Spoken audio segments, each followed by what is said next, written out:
Okay, we are sorry for any inconveniences, but at this point, the council meeting will begin. Please stand for the Pledge of Allegiance. I pledge of allegiance to the flag of the United States of America and to the republic for which it stands, one nation, under God, indivisible, with liberty and justice for all. Welcome, and let the roll reflect. We do have a quorum with the absence of Councilmember Liefeld. Tonight we will be reading a proclamation recognizing Terry Meier's service for the city of Hastings. Tonight we recognize his longtime Parks Department employer who is retiring at the end of the month. Councilmember Penbo, please start the proclamation. Certainly. Whereas Terry Meier is retiring on April 30th, 2026, having served the city of Hastings for 25 years, 9 months, and whereas Terry began his service with the Public Works Department as a light equipment operator, and whereas Terry wisely transferred to the Parks and Recreation Department 10 years later, taking on the role of Park Keeper 2, and whereas Terry immediately implemented his vast knowledge, skills, and abilities in his new role, and whereas Terry has been instrumental in maintaining Hastings parks and trails and recreation facilities, large and small equipment vehicles for nearly 16 years, and whereas Terry has time again demonstrated his dedication and commitment to the job, the department, and his co-workers and the community of Hastings, and whereas Terry is a fantastic guy, appreciated and enjoyed by all who know him, and we all wish him well and hope that he truly enjoys his well-deserved retirement.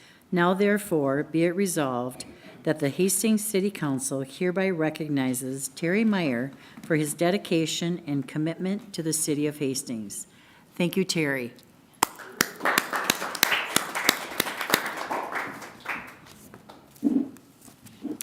Council, are there any corrections to the April 4th workshop or regular meeting? Okay, seeing none. Comments from the audience. Anyone wish to speak to the council at this time, please step forward, state your name and your address to the podium. Anyone who wishes to speak to the council? Okay, moving forward, and there is no one on Zoom. And we don't know. So, council items to be considered. Are there any, council? No? Okay. Consent agenda. At this time, I will have a motion for the consent agenda. Councilmember Pembo with a second by Councilmember House. Any discussion, council? All those in favor of the motion state by saying aye. Aye. Opposed to that motion state by saying nay. Under awarding contracts tonight, we have a resolution receiving bids and awarding contract to the 2026 Neighborhood Infrastructure. And for this item, we will have presentation by Public Works Director Ryan Stemsky. Welcome, Ryan. Thank you, Mayor, members of the council. Yes, we did open bids on April 10th for the 2026 neighborhood infrastructure improvements. Another competitive bid year for us, so we had 6 qualified contractors bidding on the project, which is great to see. Our low bidder was Northwest Asphalt, which is a familiar name. They did our project last year. So our staff is very familiar with their project managers and their team. So it was easy for us this year to go through the review project, look at their sample projects last year, and then grade them on the project they did for us last year. So they did meet all of the minimum qualifications that we required in our process. We did set this bid up a little differently. We wanted to make sure we had a project that could fit the parameters of the budget, right, with the budget constraints that we have. So we set up 2 alternatives. One was for a trail down to Lions Park from 4th Street. And the second was on the sanitary sewer front. If we didn't have enough dollars to fund the project, we were going to line that segment on Pleasant later and just replace the manholes now. So kind of some value engineering items that we put into the bid project. Good news was that the total base bid was about 11% below our engineer's estimate. So very good bids. They came in competitive. And so Our recommendation tonight is to include both of the alternatives, 1 and 2. So that's to do the trail segment down to Lions Park from 4th Street, and then do full replacement of the sanitary sewer, which is best practice, and we don't have to come back and do a lining project later on that same segment. So with that, the recommendation would be a total bid with both alternatives award to Northwest Asphalt in the amount of $3,588,670.26. And Thank you. with that, I'll stand for any questions. Thank you, Ryan. Council, any discussion? Councilmember House. Thank you, Your Honor. I would like to move forward with the motion to adopt the contract with Northwest Asphalt Industry, total amount of $3,588,670.26. Thank you, Councilmember Second. House. Didn't hear, a second, Councilmember Pemble. Any discussion, council? All those in favor of the motion state by saying aye. Aye. Opposed to that motion state by saying nay. And that motion prevails. Thank you, Ryan. Tonight, we also under awarding contracts, we have an attorney-client legal services contract with Pawa Law Group. And for this item, we will have a presentation by our city administrator, Dan Waticha. Dan? Thank you, Mayor. As everybody knows, we've been working for the past couple of years. Hastings has PFAS contamination in 6 of our municipal wells. We are addressing that with the construction of 3 decentralized water treatment plants to remove the PFAS. I'm not sure why I'm getting some feedback here. And construction that started this past year. The city council met in closed session over the past month and a half to discuss legal strategy regarding potential environmental litigation against one or more defendants. This evening, recommending we contract with Pawa Law Group. They are a litigation and trial firm with extensive experience in complex environmental tort litigation. And as a quick overview, under the recommended contract, Pawa Law Group would represent the city in 1 or more lawsuits from pre-suit investigation through appeal. Attorney fees are on a contingent basis, meaning there's no payment unless there is some sort of award or financial recovery. They are 31% net of out-of-pocket costs, 33% if there's an appeal. These are actually slightly below the industry standard. And throughout the process, the city would retain control of all decisions regarding litigation.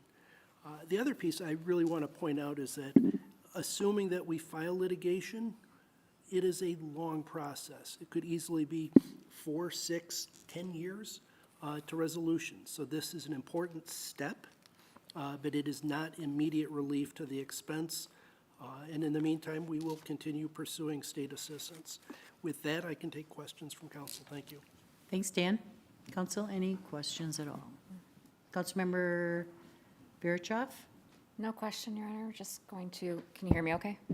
Yes. Oh, I'm sorry. No.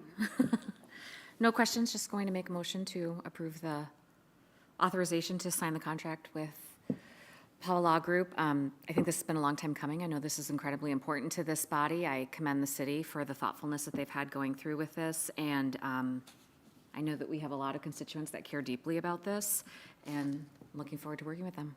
I make a Thank you for motion your to. motion, Yes, Councilmember. please, thank you. And a second by Councilmember House. Now any new discussion, council? All those in favor of the motion state by saying aye.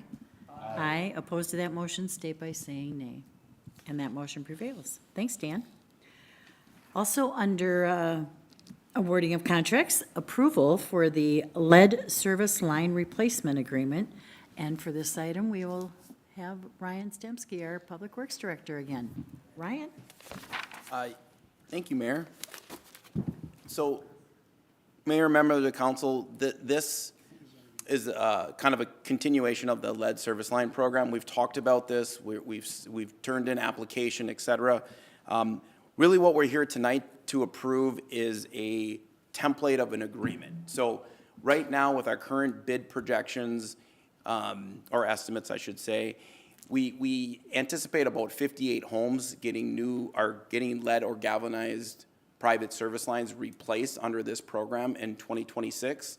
And so for our contractor, to set our contractor up to do work on the property and inside the home to replace said line from curb stop to meter, we need to have an agreement to do so, right? A right of entry, something that protects our contractor and protects the city.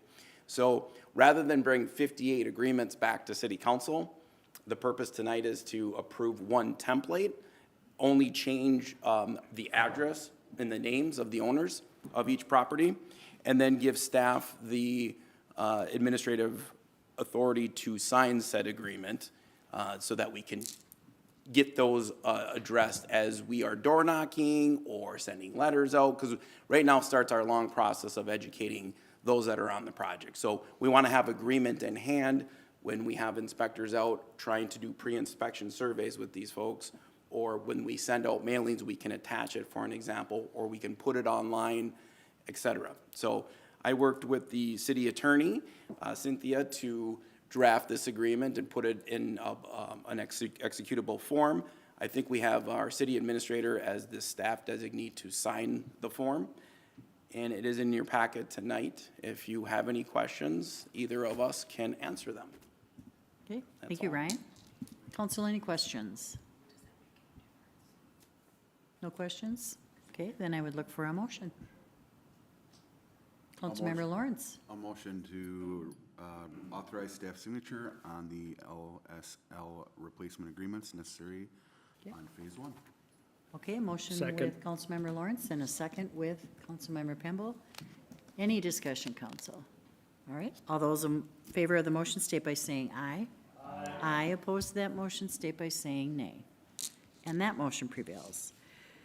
Tonight, we are also going to discuss the hydroelectric plant and the asset purchase agreement and FERC transfer, which is Federal Energy Regulations Commission. And for this item, we will have an introduction or a presentation by our city administrator, Dan Otecha. Dan? Thank you, Mayor. As point of quick recap, back in December, City Council held a public hearing, and then in January, City Council passed a resolution determining that sale of the hydroelectric plant was in the public interest. Can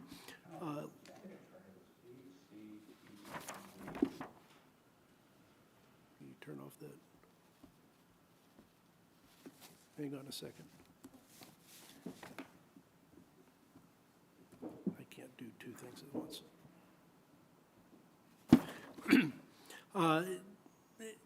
Sale of the plant was in the public interest, largely because of projected operation and maintenance costs greatly exceeding revenues, resulting in a negative cash flow.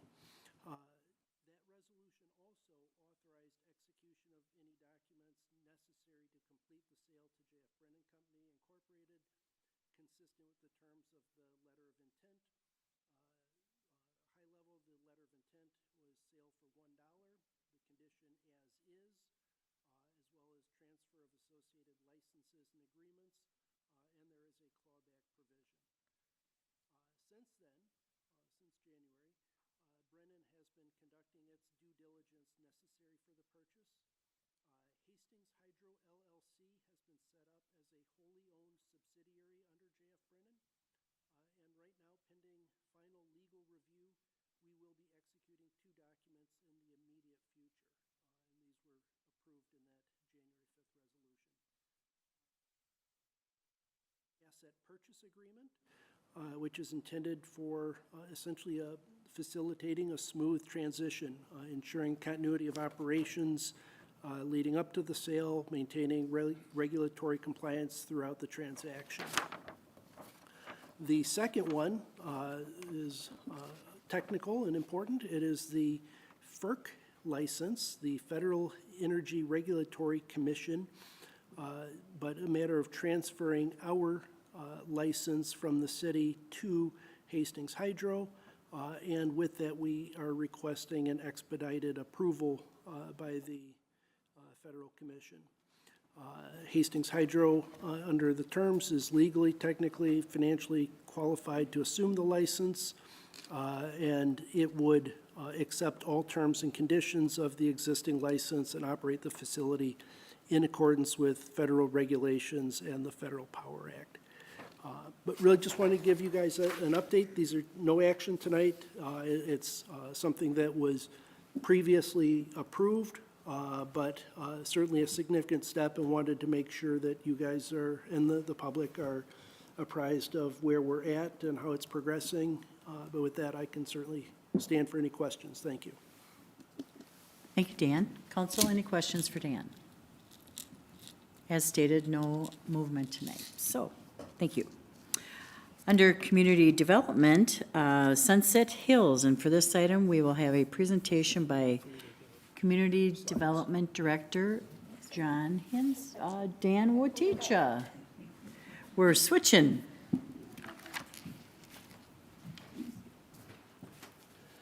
We have some technical difficulties this evening. John was supposed to join us remotely. I need to change this.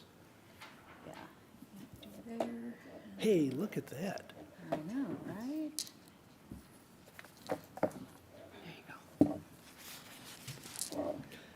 The Sunset Hills development.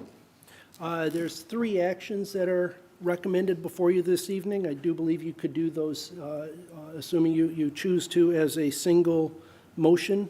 But the first one is rezoning of a portion of this property from A, agricultural, to R3, medium high-density planned residential development. The second action is the preliminary plat for the development, which would consist of 26 single-family home sites, as well as a couple of outlots. And the third action is actually the final plat for the first phase of the development. So 14 of those 26 single-family lots, as well as a couple of associated outlots. Would note that the first reading of the rezoning occurred April 6, 2 weeks ago. Other quick pieces to update: the Planning Commission in March, on the 23rd, held a public hearing. I did have comments from a few of the neighboring residents with comments and questions about the number and type of housing units, impacts on traffic, some questions about water pressure, water quality, and potential for park amenities in the area. In the end, the Planning Commission did vote 5-0 to recommend approval. I would note, in terms of the question about water pressure, there was a question of, would this impact 26 single-family lots, diminish water pressure in the neighborhood? And we consulted with our Public Works Department, and that would not have that sort of negative impact. Really, it's more a matter of the height difference between the water tower and the individual home, as well as distance from the water tower, the bigger factors there. Real quick with the slides here, it's this property generally north of 15th Street and half block west of O'Connell Drive. And actually what we're talking about in terms of the Plat is sort of the north 2/3 of it. You have to bear with me here. This one tilts it on its side in order to fit it onto a single screen. So north is to the left and south to the right. But essentially it would be an extension of 14th Street west and future continuation further west as other development or annexations may occur in the future. And a cul-de-sac off of Sunset Drive. Between those, it comprises 26 single-family lots. Outlot A on this map is a stormwater retention basin, and Outlot B is not being proposed to be rezoned this evening. It is potential future development to be determined, whether that may be some small multifamily housing, some sort of senior housing, or potentially additional single-family lots coming off of 15th Street. But developer reserving to see how the market looks as time may go forward. The specific first phase is the cul-de-sac off of Sunset Drive. Mention the preliminary plat is the whole thing, but the final plat is just this cul-de-sac for Sunset Drive with 14 single-family lots. The remainder is being kept in separate outlots.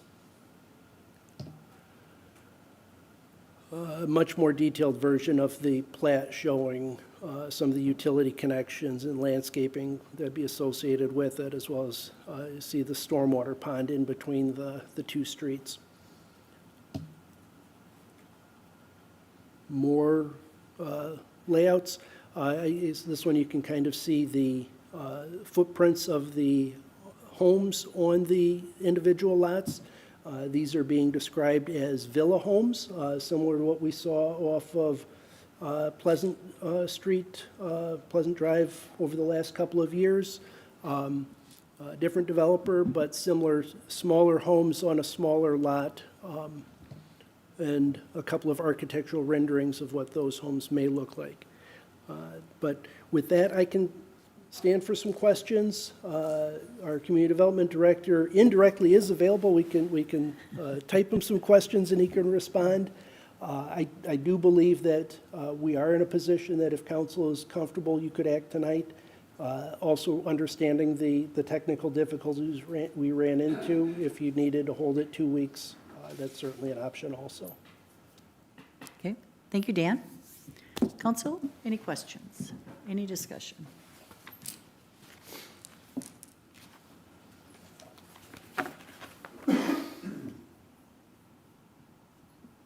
Okay, nothing, council?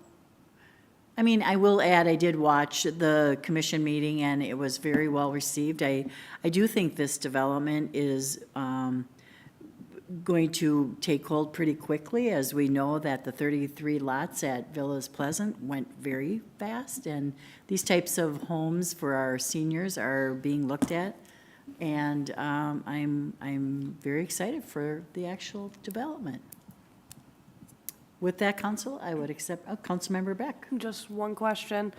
In the commission, it said they had a couple concerns, and you only addressed water pressure. Were the other concerns also addressed to those commissioners? I believe that the only, help me out if you've got the memo in front of you. I believe that the only condition that they had placed on their recommendation was confirming with the Public Works Department that this would not cause water pressure issues. I believe that was the only piece that was conditioned on. There were other pieces of conversation from comments from the public, as well as with the Planning Commission that evening about impact on traffic. This is not at a size that would warrant a traffic impact analysis or study. There were questions about park amenities, and the Parks Commission had previously felt that this development in itself did not need to have a park dedication with it. The thought being that additional development further west could have greater land ability to have a larger park that would serve this entire area, not just a single development. So there were a couple of other pieces that came up during the meeting, but I believe that those were pretty much resolved at that meeting. Was there a specific question? No. Okay. Thank you, Councilmember Beck. I do think there was some confusion too with the discussion of the other property owner next to it.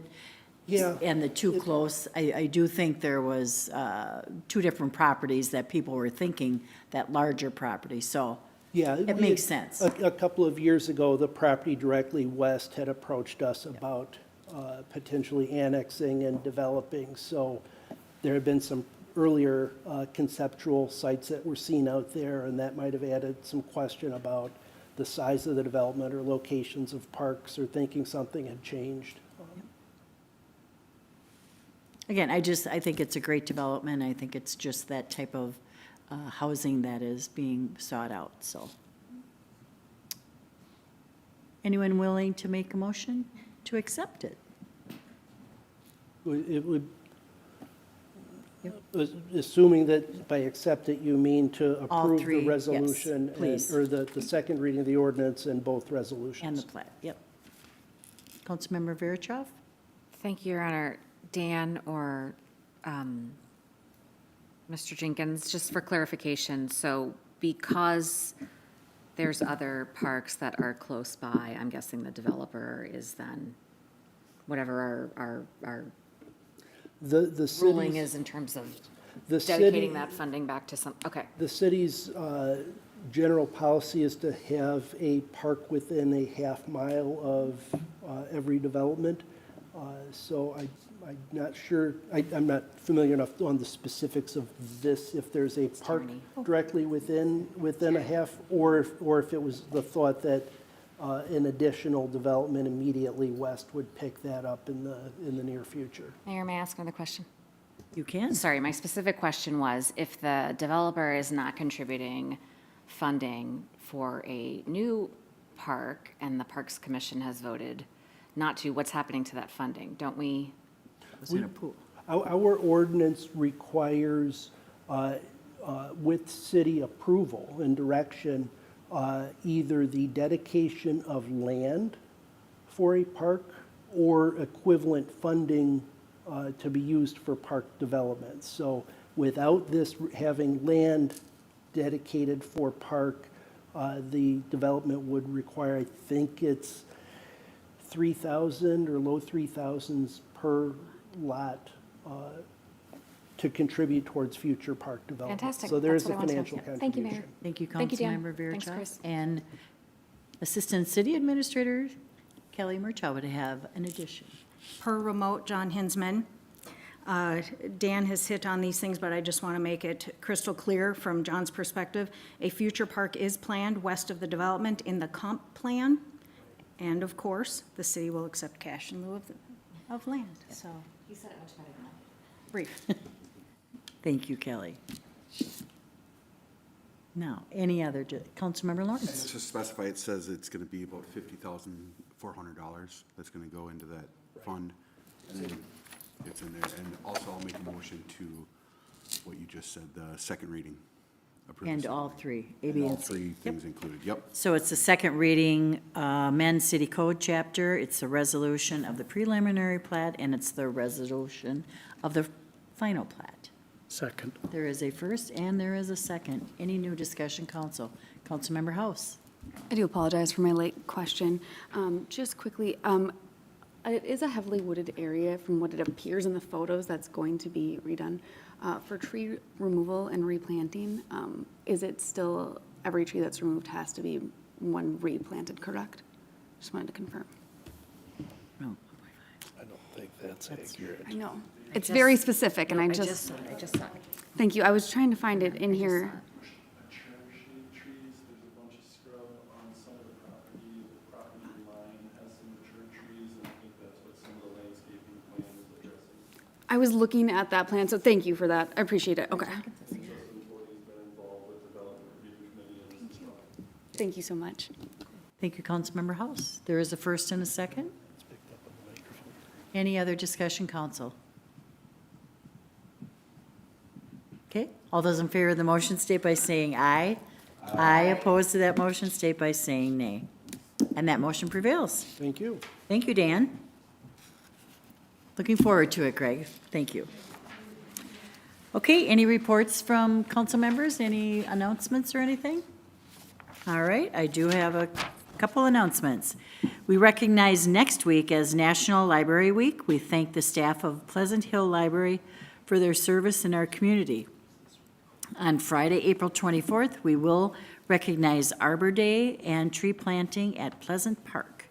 Carpenter's Nature Center Earth Day Birding Festival is Saturday, April 25th. The Chamber of Commerce Downtown Business Association and MnDOT will be hosting a business information meeting about Highway 61 reconstruction on Tuesday, April 28th. Upcoming meetings, Tuesday, April 21st, 7 PM, Heritage Preservation Commission. Monday, April 27th, 7 PM, Public Safety Committee, 7 PM, Planning Commission. Monday, May 4th, 5:30 PM, City Council Workshop, and that'll be a Community Development Department update. And 7 PM, City Council regular meeting. With that, I would stand for a motion to adjourn. Councilmember Pemble and Councilmember Lawrence. All those in favor of the discussion, state by saying aye. Aye. Opposed to that motion, state by saying nay. And we are adjourned. Angie?